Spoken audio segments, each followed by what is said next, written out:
sahabat yang terkasih, salam berkah di pertengahan pekan di hari Kamis ini. Sabda Hidup kembali menyapa hati kita semua. Hari ini diambil dari Injil Lukas, bab 7 ayat 36 sampai 50. Dan ayat hidup dari ayat 46 yang berbunyi, sebab ia telah banyak berbuat kasih. Para sahabat yang terkasih, ada sebuah kisah nyata di negeri yang jauh di Spanyol sana. Kisah nyata dalam satu keluarga. Seorang bapak dengan anak namanya Paco. Sang Paco ini, dia melarikan diri dari rumah karena melakukan suatu kesalahan besar. Wah, bapak ini tunggu di rumah. Carinya susah sekali. Berbagai cara, dari cara A sampai Z. Itu pun Paco tidak kembali ke rumah. Lalu pada suatu hari bapak ini, bagaimana kalau saya pasang di koran? Lalu sebarluaskan poster, pamflet itu. Dan isi dari tulisan yang ada adalah, Paco yang terkasih, ketemu dengan Bapak pada hari Sabtu siang di Menara Lonceng. Semuanya telah diampuni. Bapak mencintaimu. Wah, disebarluaskan ke Spanyol. Dan apa yang terjadi para sahabat yang terkasih?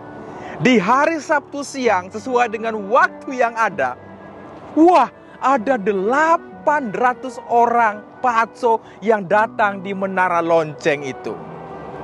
Rupanya Paco itu nama umum. Seperti kita di Indonesia Barat, nama Budi. Di Indonesia Timur, nama Rikus. Ini nama-nama umum. Dan benar sekali, ada 800 orang berdosa yang datang untuk merasakan pengampunan dari Sang Bapa. Inilah perjalanan hidup saya dan para sahabat. Merasakan bagaimana di hadapan Tuhan mengalami kasih yang luar biasa sekali. Sama dengan kisah perempuan dalam Injil hari ini. Perempuan berdosa yang terkenal lagi. Dan Yesus pergi ke rumah Simon. Si Simon ini orang Farisi. Nah, berani-beraninya ya perempuan ini masuk ke rumah Simon, ikut Tuhan Yesus. Dan bagaimana? Di hadapan Tuhan Yesus dia menangis, mengusapi kaki Tuhan Yesus dengan rambut dan meminyakinya. Dan kemudian yang lebih serunya sebetulnya, dia itu keberaniannya, mentalnya baja. Seharusnya dia takut ke sana karena ini rumah orang Farisi. Satu sisi orang berdosa, satu sisi orang yang mau mencari kekudusan. Nah, ketemunya di mana? Ketemunya karena Tuhan Yesus di sana. Dan bagaimana perjalanan selanjutnya ketika perempuan ini bertemu dengan Tuhan Yesus? Maka ayat 46 tadi sangat jelas sekali. Itu dikatakan semua dosanya diampuni karena ia telah banyak berbuat kasih. Ini titik akhir dari perjalanan perempuan ini. Kalau saya dan para sahabat renungkan, dari kisah ini tadi, bagaimana Yesus berkata tentang yang 500 dengan yang 50. Semuanya dihapus. Maka yang untung pasti yang 500 itu. Dengan demikian para sahabatku yang terkasih, siapakah kita di hadapan Tuhan? Kita adalah orang-orang berdosa. Tetapi di hadapan kasih Tuhan kita adalah sama. Ketika kita berani untuk memberi diri, merasakan, belajar dari perempuan yang mental baja tanpa takut apapun.